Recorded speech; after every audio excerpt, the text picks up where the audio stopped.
Hello and welcome back to Heights Library's podcast, Unpacking 1619, where you can explore the interviews we've collected with scholars from around the country, in which we unpack topics relating to race in America. I'm your host, John Pichet, and I'm thrilled to share these interviews with you here. On today's episode, I'm joined by Kevin Schultz, who is a professor and the chair of history at the University of Illinois, Chicago. We discuss his book, Why Everyone Hates White Liberals, including white liberals. In it, Schultz lays out some of the objections to liberals: ineffective, spineless, judgmental, authoritarian, and places these objections in a historical frame. It turns out that how one defines a white liberal is less a reflection of the reality and more of a Rorschach test revealing one's own political anxieties. Here's our discussion from October 23rd, 2025. I'm Kevin Schultz. I am a professor of history and religious studies at the University of Illinois, Chicago, and I'm currently chair of the Department of History there. Well, thank you for joining us. We're going to be talking about your fairly new book, Why Everyone Hates White Liberals, including white liberals. So could you explain to us, before we get into the nitty-gritty of the book, how you came to be interested in the topic and why you chose the word liberal to kind of unpack recent American history? Yeah, I mean, unfortunately, I didn't choose the word liberal, but history chose the word liberal as far as this topic goes, which isn't to dismiss your question. It's a real serious and interesting question. So the book came about because it was sort of the perfect intersection of what I was seeing going on in American life, which is the extreme polarization of American political life, which has only gotten increasingly worse as this book was drafted and written and published and is now out for a couple weeks. And so I was watching the polarization of our politics. And then I saw how it sort of had seeped into not just politics, but it had seeped into the neighborhoods that we choose to live in, even the kind of jobs that we choose to go into. My favorite story was on dating apps, where you could say that you're not interested in dating a Democrat or you're not interested in dating a Republican. So this polarization of extremely, mostly talking to people on either the left or the right had really influenced more than just politics, but was this really dramatic component of American life, a really important component of American life for lots and lots of people. And on the one hand, I thought this was kind of unfortunate because if you look at Americans' beliefs on issues, it actually looks sort of like a bell curve, where we actually do have a strong middle of a bell curve where most Americans generally agree on some sort of topic, whatever that topic may be. But if it's an issue, there's large scale agreement. But what we were hearing on social media, in newspapers, in the press, from politicians, was the sort of extreme ends, the polarized ends of the bell curve. So you got this fat middle and you got these polarized ends, and that's where all the amplification was coming from. So I was sort of worried about this and what it means for the fate of American democracy. I don't think I'm alone right now in having that fear, or at least that quandary. And I realized, holy moly, I'm a history professor who's written several history books. And my previous books had all sort of told the story of the construction of this notion in the middle decades of the 20th century that we all Americans anyway, sort of had a common purpose. And there was a lot of common ground. And there was a centrist philosophy of life that most Americans, the vast majority of Americans, agreed on. And it was called liberalism. They called it liberalism, not me. And so I was very curious. My first book was about how Protestants, Catholics, and Jews, it was called Tri-Faith America, Protestants, Catholic, and Jews, coming up with the three faiths of Tri-Faith, and how they put forward this image of the United States in the 1920s, 30s, and 40s that countered the predominant image, which was back when there was huge income inequality, when the robber barons were running rampant in the 1910s and 20s. And immigration was imagined to be this sort of cancer in American society. And there were these hooded and masked vigilantes out there trying to enforce order. Of course, today that's ICE, but back then it was a group called the Ku Klux Klan, still the largest single social movement in American history. And to counter this vision of sort of a white Christian nationalist image that the Klan was putting forward in the 1910s and 1920s were my handful of Protestants, Catholics, and Jews.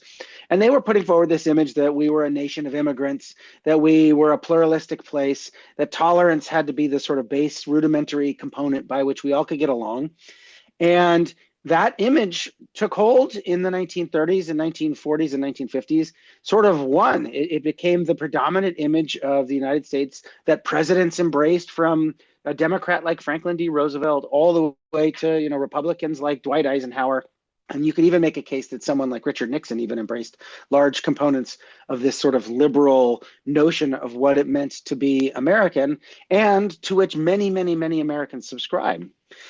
And then my second book was about sort of the 1960s, the 1970s, this moment where that sort of cohesive organization that was called liberalism started to come apart. So I took my sort of current political interest in watching and being afraid and being nervous about the polarization of American life, and I traced it to my historical knowledge. Why not use the knowledge that we already have in our brains and say, okay, what happened and what was this called in the 1930s, 40s, and 50s? And I discovered I sort of knew, but I actually, the hypothesis was proven correct, that they called this notion liberalism. Now, one of the great finds for me of the book, I was surprised, is that the word liberal, if you study it today, you trace it back to Rousseau and Locke and Thomas Paine and all of these philosophers from the 17th and 18th centuries. But the word liberal did not have a history in the United States. Really, it had a small history. It popped up here, it popped up there. But it wasn't until the summer of 1932. Oh my gosh, John, I was so excited. I found the exact speech where Franklin Roosevelt, he's trying to come up with a way to name this system that he's proposing. You and I, it's the depths of the Great Depression, and you and I know it today as the New Deal, when he was going to take all the cards back and give everybody a new deal. But it was called liberalism, and he was being accused of being a communist, being accused of being a socialist.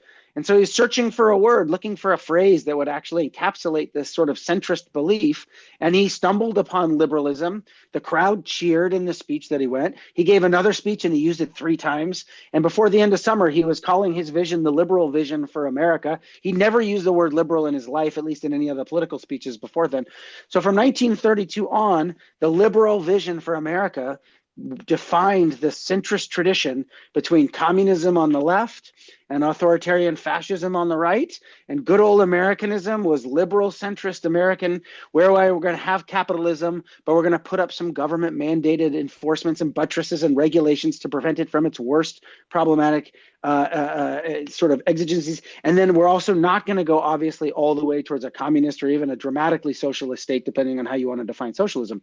So this was the agreement, and most Americans throughout the middle decades of the 20th century sort of bought into it. And I have all the polling data that shows, about half of Americans consider themselves liberals, and about another quarter on top of that were friendly with liberals and thought liberalism was a good thing. So it was only these sort of very marginal sides on the far left and the far right who were really opposing liberalism. So that's sort of what got me into the book. I was sort of excited to see this moment when we were all together and how that came about. What were the rhetorical tools that the presidents and that the politicians and that the journalists were using to construct this sense of notion that the Americans were all, part of a single commonweal. And it made sense for us to pay taxes because those taxes would be useful in building roads and building public schools and building hospitals and making this sort of American society a much more fruitful, generous place. The public universities were sort of the big mantle of the 1940s and 50s. They grew tremendously after World War II. Why did they do that? Well, in part because of the GI Bill, the federal government paying for the World War II soldiers to get their higher education. And then also federal government was subsidizing a lot of this growth. And in return, those people were our aerospace engineers who were funding the space race. They were coming up with all sorts of new scientific breakthroughs to end diseases that had plagued the country for 200 plus years. So there was sort of this give and take that the state in this liberal order was going to provide money and provide support, and then the citizens were going to contribute and pay that back. And that was sort of the centrist notion that held sway for a long time in American history. Well, thank you for the beginnings of the word, and I think too that I would like you to, because I know when Roosevelt proposed the word and the New Deal was not universally accepted, there were people on both sides, the right and the left, who either thought he went too far or didn't go far enough. And I think that that is the story of the word, correct? And the concept, like there are these organized polls that are kind of like, what are we doing with this middle? So could you briefly talk about the kind of the opposition to the New Deal on both those fronts, but then more importantly, what happens after the war? Because I think that's when we start to get the complicated history of some of the organizational um, movements to really create something out of liberal that wasn't really there before, right? I mean, we didn't really have this notion of an other ideology that could be lionized by everybody. Yeah, it's a great question. And to answer it, I got to give a little capsule history of the word liberal just before it has an American history, really, because it's really important to understand that liberal and liberalism has never really been defined by a strict set of narrow policies, but instead is defined by a spirit that it comes from the Latin word liber or liber, which means free. So how can individuals have freedom in opposition to the thing that is trying to oppose it? So the word dates back to Shakespeare's time, and in Shakespeare's era, it signified sort of a generosity of spirit or financial generosity, and also sort of having a more expansive interest in what you could do with your life. So most of us today would see a remnant of this in what is called a liberal arts education. It used to be you got a vocational education, which meant you were trained for a strict career. And then liberal arts comes along where they argue that there is some merits to learning philosophy and literature and politics and a vast sort of expanse of the human condition. After that, the word really took on a more combative notion, liberal and liberalism, to oppose anything that was really trying to restrict the power or the freedom of an individual. Of course, it goes back to the root word of liber.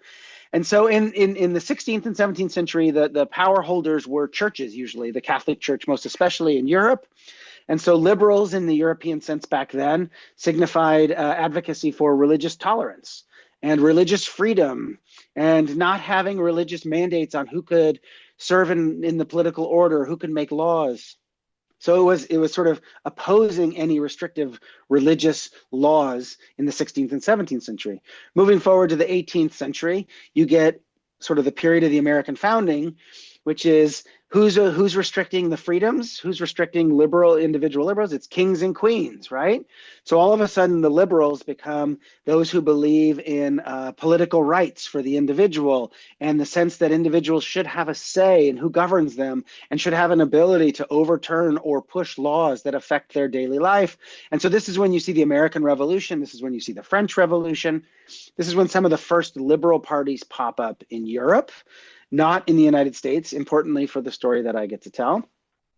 And then also within this framework, these liberals of the 18th and 19th century who put in motion all these political freedoms, they also saw sort of free market capitalism and sort of a small business capitalism as a kind of way to restrict royal monopolies. Sort of the tea companies saying you have to buy our tea kind of stuff. No, individuals should be able to buy whatever kind of tea they want. And if somebody wants to start their own tea company, they should be allowed to do that. So the word liberal got associated with free market capitalism. So coming into the 20th century and finally getting to your question here, liberalism had these two sort of sensibilities. One was how it had the sensibilities in a political sense. It always had this philosophical foundation of how can we expand and ensure individual freedoms. But the political sensibilities were free market capitalism, and then also this political notion of rights and responsibilities of citizens. So today in Europe, a lot of the liberal parties, they're still called that to this day, they hold on to that 19th century vision for the most part, and they are sort of free market, center-right parties. In the United States, though, because we didn't have that 19th century tradition of liberal parties, our tradition only starts with FDR in 1932. And that speech that I found in the summer of 1932, I was so excited to find that. And what that tradition is, a shift. So who in the 1930s, and even before then you can make an argument, is the power holder? Who are the people that are restricting individuals' freedoms? Well, the answer is no longer religious monopolies. It's no longer monarchs, but it is, to use the word of Bernie Sanders, oligarchs. It's big businessmen. It's the robber barons who are so wealthy and they're so powerful that they can control, like puppets, the senators and the congressmen that are making laws.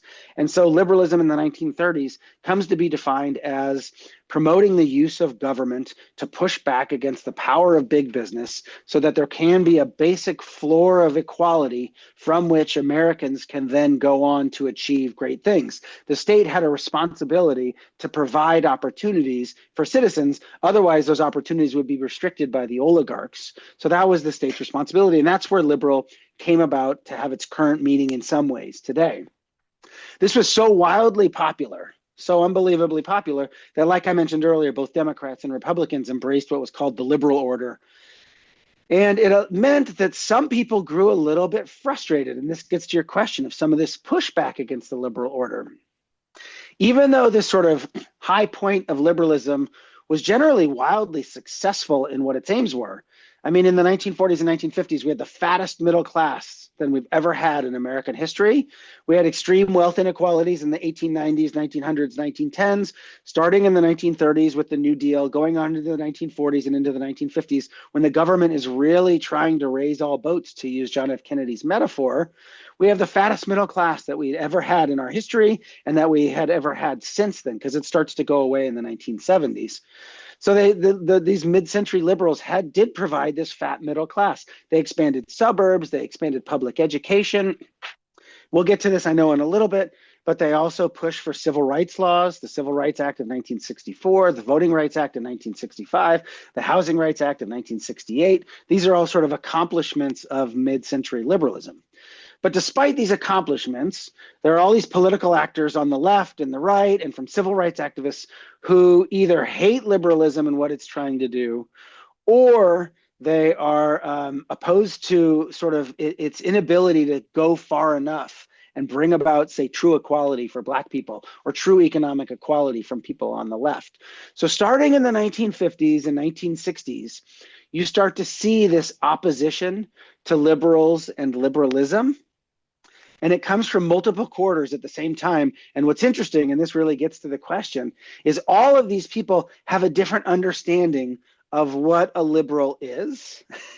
And so they define liberals and liberalisms so differently that no, self-respecting liberal would claim to own up to what it is that they're saying. Well, let's talk about that process a little bit, because I found it fascinating, because I think that non-definition is so important to not only your thesis, but also kind of where we are today, because it seems to be this catch-all for everything we don't like. So I think we should probably start with William F. Buckley Jr. and just kind of, who was he? What did he do? And he was wildly successful at his project, correct? Correct. Yeah, I spend a lot of time detailing sort of the three principal lines of opposition to the liberal order of the middle of the 20th century. And one of those lines of opposition comes from the right, and it is centered on William F. Buckley Jr. I mean, I wrote a whole book on this guy, so I know a lot about William F. Buckley Jr. But what I'll say here for listeners today is that he is considered the patron saint of modern conservatism. Before him, in the 1930s and 1940s, there was no real self-respecting conservative movement in the United States. There were conservatives, but they were sort of hampered by open anti-Semitism or open bigotry, racial bigotry. And so there was, nobody really wanted to touch the conservative movement that wanted to have a national story in American political life. So William F. Buckley comes along in the 40s and especially in the 1950s. He starts his principal magazine, National Review, in 1955, which is still a sounding voice on the right. He also goes on television in Firing Line TV series on PBS, which is one of the longest airing television shows where he brings on political debate and political conversation. And his argument, quite simply, is not necessarily to build up a coherent conservatism, because the conservative movement has so many factions that oppose each other. You get people who are small government conservatives who want, libertarian principles to be enforced. You get people who want greater Christianity in public life, which means the government has to take a bigger role and play a bigger part in Americans' life. So they don't necessarily agree on these two things. But what William F. Buckley does is say, hey, let's all come together, everybody, under this big tent, this big umbrella, and our party will move forward in opposition to liberalism. So in 1959, he writes what is still, well, he's dead now, but what was his sort of magnum opus of the conservative movement. And he wanted to initially call it, I Smell the Blood of a Liberal, but some people pushed back on that as the title. So he called it Up from Liberalism. And the point is, he was stealing Booker T. Washington's sort of biographical title, which was Up from Slavery. So he was making this comparison that 20th century liberalism, despite all the accomplishments that I just rattled off, was parallel to 19th century chattel slavery. And it was going to enslave us. And the liberals didn't know it, but they were going to bring about socialism and bring about communism. And they were actually going to end up restricting our freedoms. And so this line of thinking from the right that William F. Buckley pioneered in the 1950s and 1960s is still with us today. You still see Donald Trump tweeting about the socialist commie liberals who are out to steal everything. And Zoran Mamdani is a communist, all these kinds of things. So this is still like a standard attack that we get from the right, but it was pioneered 75 years ago. So it's been around for a long time. And then we see too that, once Buckley kind of lays out this strategy of, we're going to just have this kind of shell of an argument, of a bad guy, people start dumping things into it. And some of the people who start dumping into it are Spiro Agnew. We have Joe McCarthy and the Red Scare, and tying it to anything that is fearful and anger inducing. So this fear and anger become very much part of what gets dumped into what a leftist liberal is. So briefly, could you explain how the danger is really amped up by these other figures once Buckley kind of lays it out? Yeah, I'm so glad you picked up on that point, because Buckley sort of lays the foundation that liberals are anti-Christian and they are anti-capitalist. That's his argument, right? The two C's. And from there, that remains the foundation, and we still hear echoes of that today. But in addition, as you were saying, there are all these layers, especially from the right, that makes liberals not only anti-Christian and anti-capitalist, but also they are sort of overly sympathetic to civil rights activists. And today we would call that woke. They're these woke agenda who are pushing DEI down our throats when it far outpaces what most Americans want. Not only are they that, but they're also sort of elitist. We've heard of the elite liberals who are sort of pushing on us things that they don't necessarily have to suffer the consequences of. One of my favorite stories of this elitist example comes in the late 1960s, early 1970s, when a guy named John V. Lindsay was running for mayor of New York City. And he was 6'5" and had a beautiful head of hair and was a good looking guy and also a ton of money.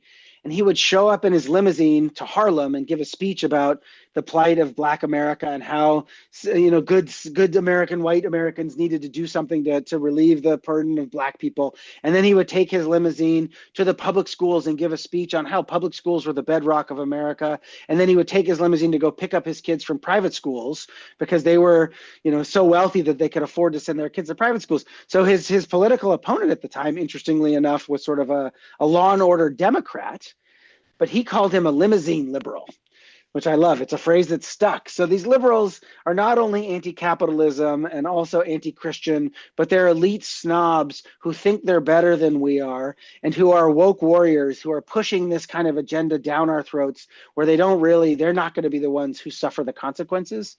And you could see this today, just turn on any right-wing television show, read a Laura Ingraham book or speech, look at Dinesh D'Souza. All of these sort of notion isn't necessarily putting forward a positive vision for what conservatism is. That's not the game, right? But the game is to punish the enemy. And who are the enemies? It's the white liberals that have created this notion that we are struggling up against. And you're right. the phrase liberal and who a liberal is had morphed and became this sort of amoebic component that whoever our enemy is, whoever's burdening our life, well, they're the liberals. Yeah, so we've kind of covered the right, and I would love to begin with, and I know that we have Norman Mailer and Sal Alinsky and some really heavy, in their mind, heavy hitters. But I think I really want to just focus on Tom Wolfe, because I think what Tom Wolfe does is, at one point, like brilliant satire and also incredible disservice.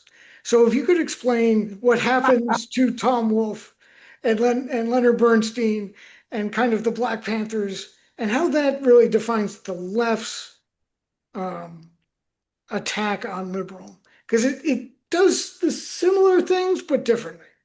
Yeah, no, it's a great point. And one of the article that Tom Wolfe called, which is "Radical Chic," is how we know it, came in New York Magazine in 1970. It's a masterful, hilarious article. I mean, I was writing and I was laughing as I was reading and writing this article. And it talks about the appetizers at this fancy Upper East Side political meeting or rally or party, depending on what you want to call it, how you want to think about it, that was trying to raise money for some of the Black Panthers who had been arrested. So they were trying to raise legal defense funds for the Black Panthers. So, I mean, what a great mock. But before I get to that, let me back up just a minute, because you mentioned Saul Alinsky and Norman Mailer. And for one second, I just want to put forward what the general foundational critique was from the left, and then we'll get to Tom Wolfe. So it's sort of in the same way that William F. Buckley provided this foundation, and then Laura Ingraham and Dinesh D'Souza and all these other people on the right have taken that and morphed it. So on the left, the foundation is liberals might be doing all of these kinds of things, broadening the middle class, opening up ways for Black equality, but they're not really doing enough to bring about radical possibilities. And especially in the Red Scare of the 1950s, they were so afraid of communism that they were so in bed with capitalism. So the liberal order was mostly just shoring up capitalism and preventing it from its worst abuses, instead of truly bringing about and embracing more socialism. I mean, one thing that we hear about today, and maybe it'll help for our listeners to understand, is after World War II, most industrialized nations in Western Europe get a nationalized healthcare system.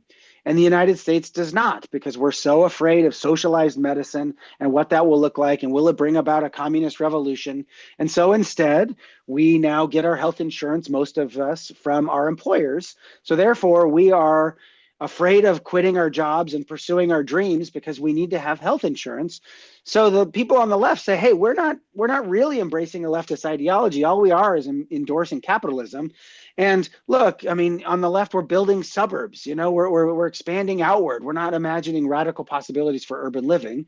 And in the suburbs, of course, this is when the great critiques of the 1950s conformity comes about. Rebel Without a Cause, of course, one of my favorite movies to watch, is this rebel who's rebelling against this sort of, you know, contained, very consensus-oriented order, right?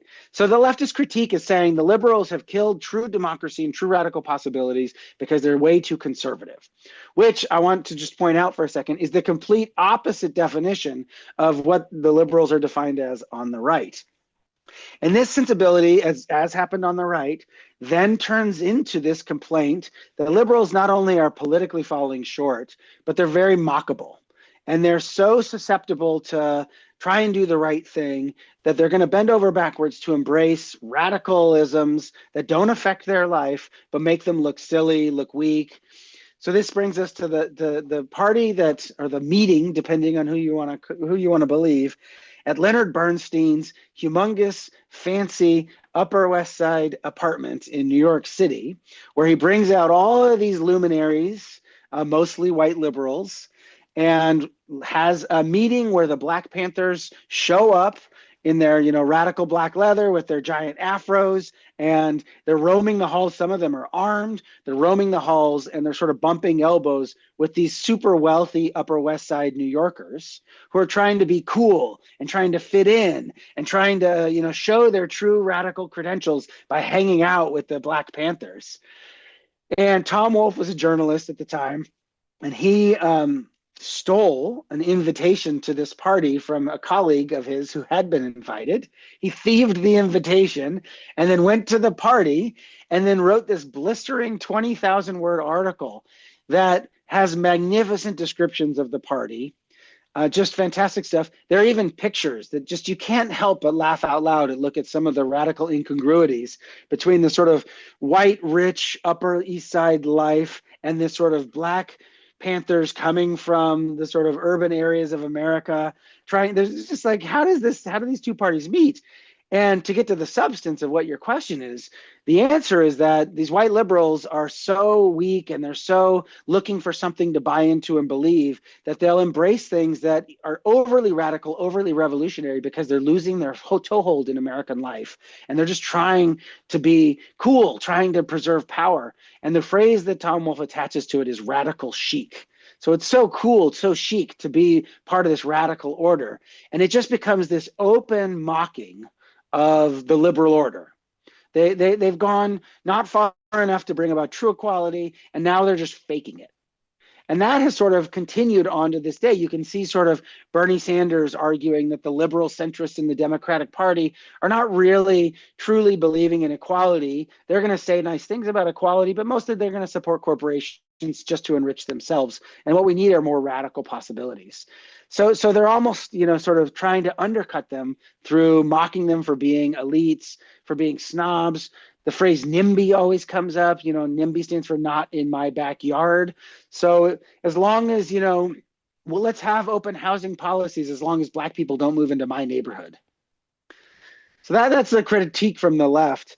And it still exists today.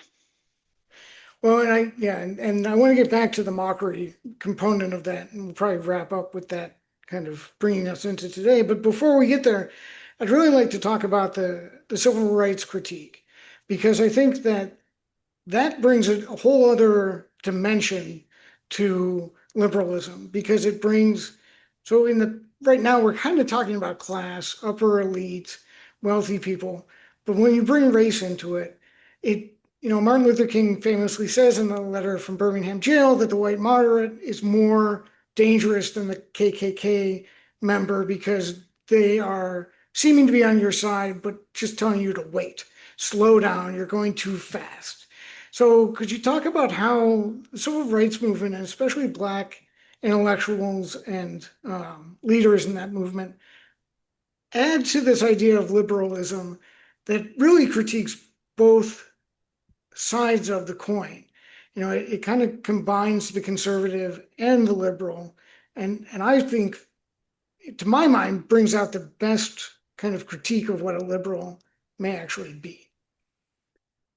Yeah, this is chapter 4 of my book, and it centers on the critique of James Baldwin, but it brings in many other actors as well.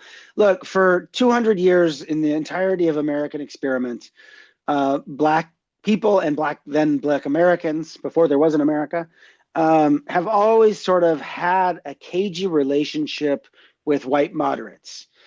There is this sort of understanding that white moderates are going to be the way that Black people can get rights, that Black people can get access to equality, but white moderates are not always going to sacrifice anything of their own in order to help us out, or they might for a time, but at any given moment, when we're never quite sure when, they're going to pull the rug out from underneath us and leave us flat on our ass.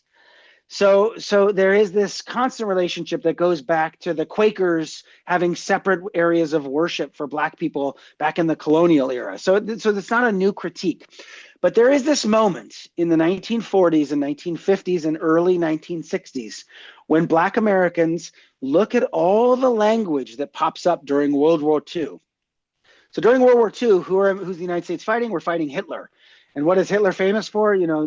Butchering 6 million Jews, for not being a tolerant person. So the United States goes to great pains to define itself as a tolerant place where Americans all is a calling card. This phrase that no matter what your story of origin is, if you buy into the idea of America, you are a part of this circle of the we. You are an American. It is this place where opportunity and access is available to all. We are not perfect, but we can make strides towards being perfect. And so using that language in the 1940s and 1950s, Black Americans push for and succeed in a lot of ways in gaining rights. It happens in the early 1950s, of course, the famous Brown v. Board of Education case, which legally ends racial segregation as not being separate but equal, right? It's separate is not equal by definition is what gets decided in 1954 in the Brown case. So Black people are very cautiously optimistic that white people, especially white moderates, are now going to be on their side. So they start pushing for rights, and we see the Great March on Washington in the summer of 1963. 250,000 Americans show up in this peaceful protest of music and singing and praise and camping and pushing for rights and for racial equality. And so in this moment, you get someone like James Baldwin, who sort of is very cautiously optimistic. And his best-selling book, of course, is called The Fire Next Time. And there's a huge plea at the end of the book where he says, if now in this moment, Black moderates and white liberals are ready to push forward and create our nation. What a great phrase, right? To make our nation, to create what it is that we stand for, then we will finally have some sense of equality. But if white liberals back off one more time, and this is the title of the book, we will have the fire next time. Right? And he publishes that book in January of 63.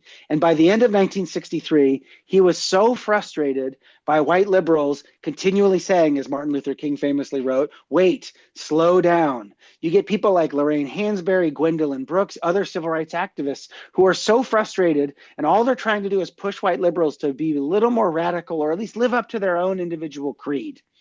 And by the end of the 1960s, most Black Americans, especially the politicized ones, Martin Luther King, foremost among them, sort of start turning against white liberals as being people who are going to always be your halfway friends. They're never going to push for true equality because it's going to mean they have to expend some cost.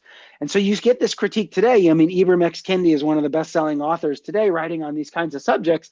And his book is all about anti-racism. That's his phrase. Anti-racists and anti-racism is on the left of the spectrum. Open bigots are on the right of them. And in the middle are this group that he really hates and has special ire for, and they're called the assimilationists, because they want to sort of assimilate people halfway into the American project. They don't want to bring about true equality. So this argument that starts in the middle 1960s, with the likes of James Baldwin, as we talked about, Martin Luther King, Gwendolyn Brooks, all these people, carries forward all the way to today. And then, for the sake of my book, my book is called Why Everyone Hates White Liberals, Including White Liberals. This is when the word white gets affixed to liberals.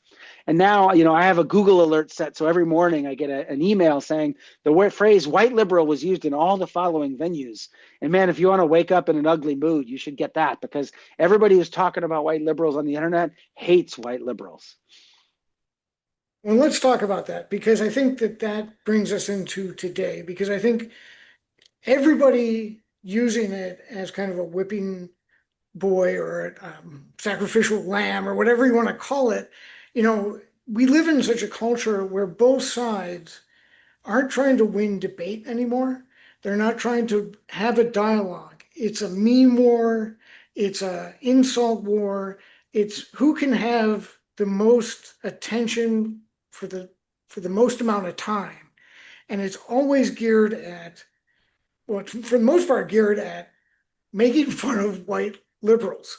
And I think a lot of white people have this resentment at the fact that is kind of where all the ire and attention kind of ends up going.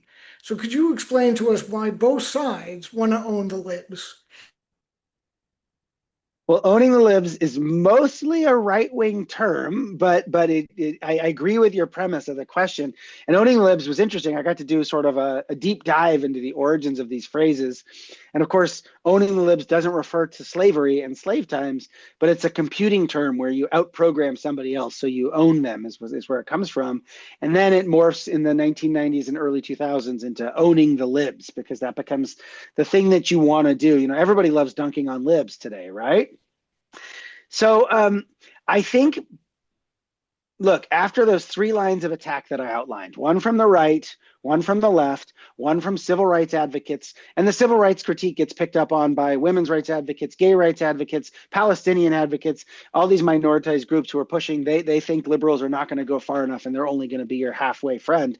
So this becomes this sort of standard trope. One thing that happens that's important to recognize is that a lot of self-proclaiming liberals stop calling themselves liberals.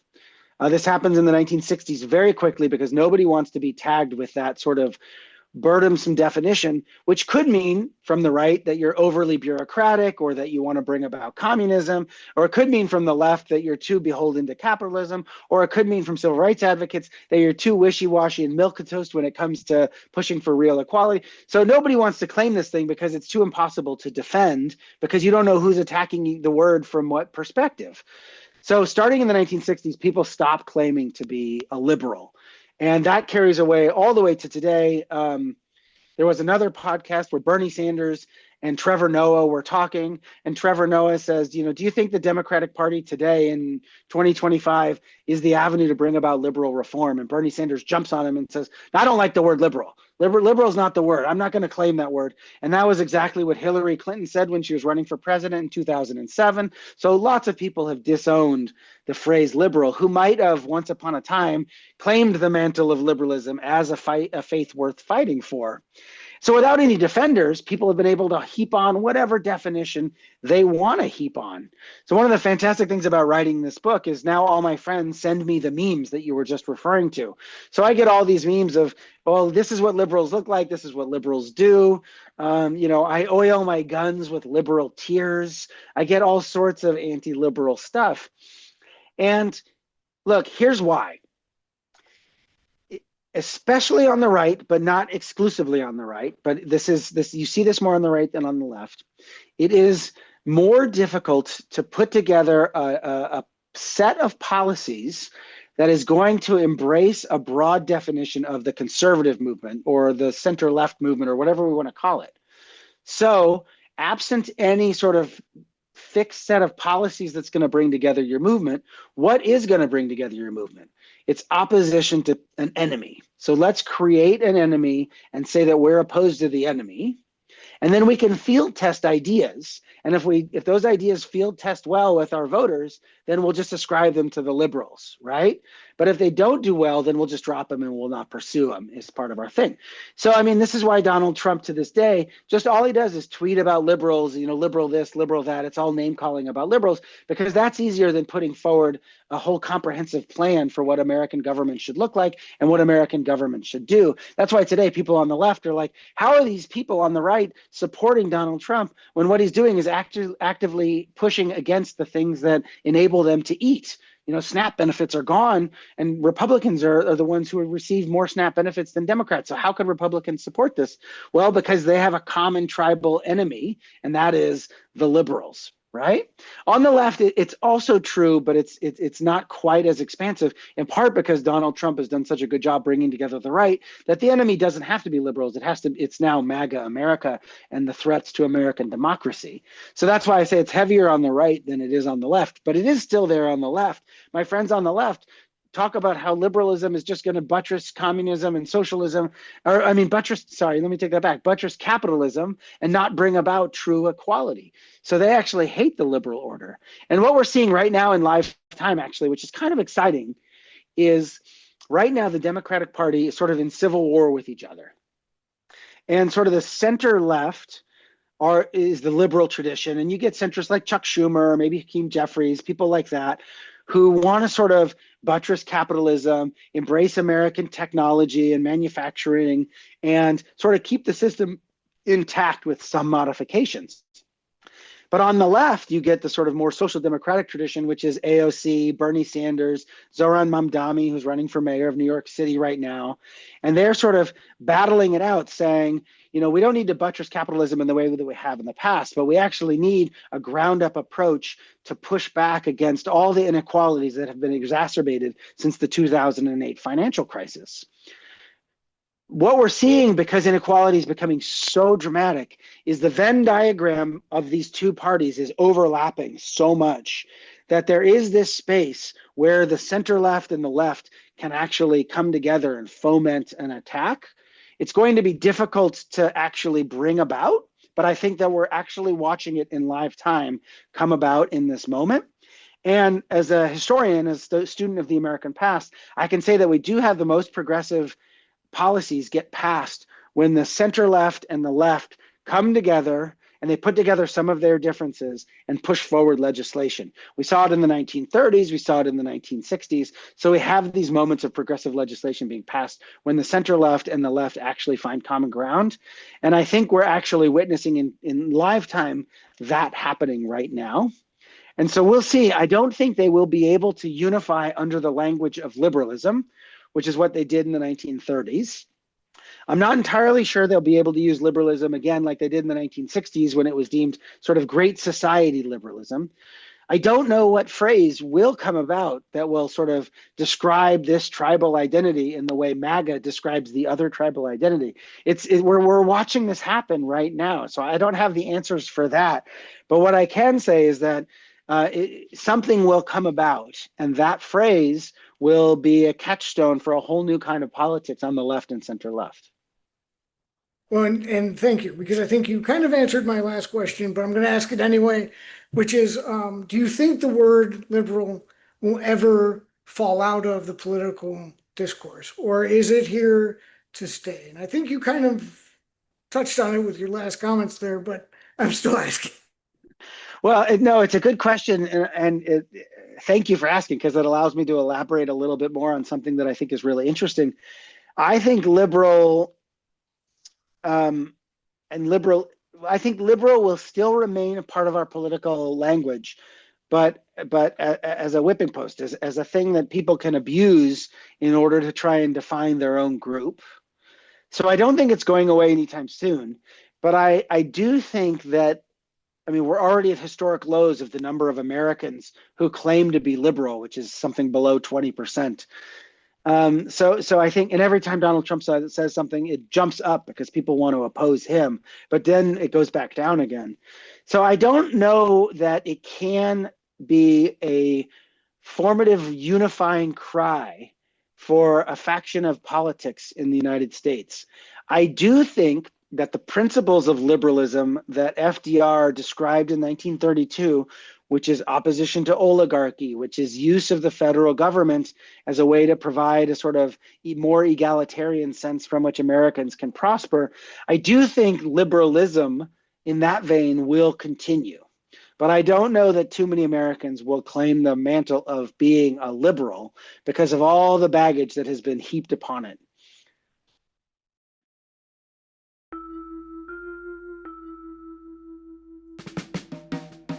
Thanks for listening to the Unpacking 1619. For more information on Heights Library's 1619 Project discussion group, or to check out more interviews with scholars, please visit heightslibrary.org.